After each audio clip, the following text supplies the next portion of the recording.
அஸ்ஸலாமு அலைக்கும். ஏந்திய கரத்தை கீழே விடுவதற்குள் நம்மளுடைய துஆக்களை அங்கீகரிக்கக்கூடிய ஒரு அற்புதமான திக்ர்.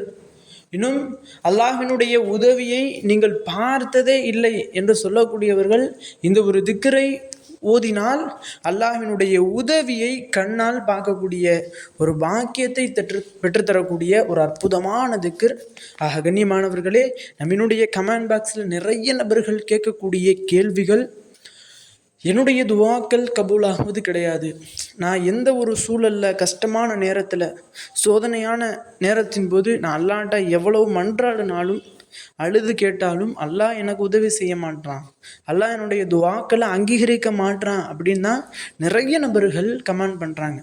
இப்படி உங்களுடைய துவாக்கள் அனைத்தையும் அல்லாஹ், நீங்கள் பாவம் செய்திருந்தாலும் சரி, செய்யாவிட்டாலும் சரி, உங்களுடைய துவாக்கள் நீங்கள் ஏந்திய கரத்தை கீழே விடுவதற்குள் உங்களினுடைய துவாக்களை மின்னல் வேகத்தில் கபூலாக்கி தரும் இந்த ஒரு திக்ர். கண்ணியமானவர்களே, இந்த ஒரு திக்ரை நீங்கள் எந்த ஒரு நேரத்தில் வேண்டுமானாலும் ஓதலாம். சோதனையான நேரத்தின் போதும் ஓதலாம், கஷ்டமான நேரத்தின் போதும் ஓதலாம், அல்லது உடனடியாக அல்லாஹினுடைய உதவி உங்களுக்கு வேணும் அப்படிங்கிற அந்த ஒரு நேரத்திலும் ஓதலாம். பிறகு சாதாரணமாக ஒவ்வொரு தொழுகைக்கு பின்னாடியும் சும்மா நம்ம துவா கேட்போம்ல, எப்போது போன்றும் வளமையாக, அது போன்றும் இந்த ஒரு திக்ரை ஓதலாம். இந்த ஒரு திக்ரை ஓதிட்டு நம்ம கரத்தை ஏந்திட்டோம் அப்படின்னா அல்லாஹ் நம்மளுடைய துவாக்களை கபூலாக்காமல் இருக்கவே மாட்டான். அது என்ன சின்ன துவாவாக இருந்தாலும் சரி, பெரிய துவாவாக இருந்தாலும் சரி, எதை கேட்டோமோ அதை அல்லாஹ் அப்படியே நமக்கு தந்து விடுவான். கண்ணியமானவர்களே, அப்படிப்பட்ட அந்த ஒரு திக்ர் என்ன?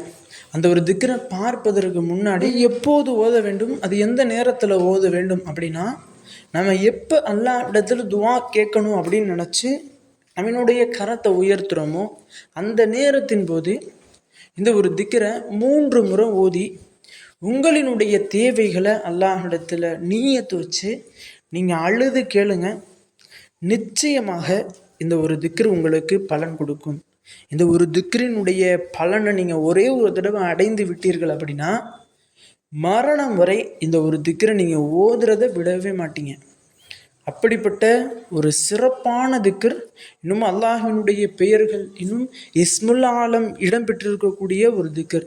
இஸ்முல் ஆலம் என்ற வார்த்தை இந்த ஒரு திக்ருக்குள்ளே இருக்குது அப்படின்னு சொல்லி பல வரலாற்று ஆசிரியர்கள் குறிப்பிடுகிறார்கள். அப்படிப்பட்ட ஒரு பிரபல்யமான ஒரு திக்ர். அந்த ஒரு திக்ர் என்ன? பிஸ்மில்லாஹிர் ரஹ்மானிர் ரஹீம். அல்லாஹும்ம இன்னி அஸ்அலுக பி அன்ன லக்கல் ஹம்து லா இலாஹ இல்லா அன்த வஹ்தக லா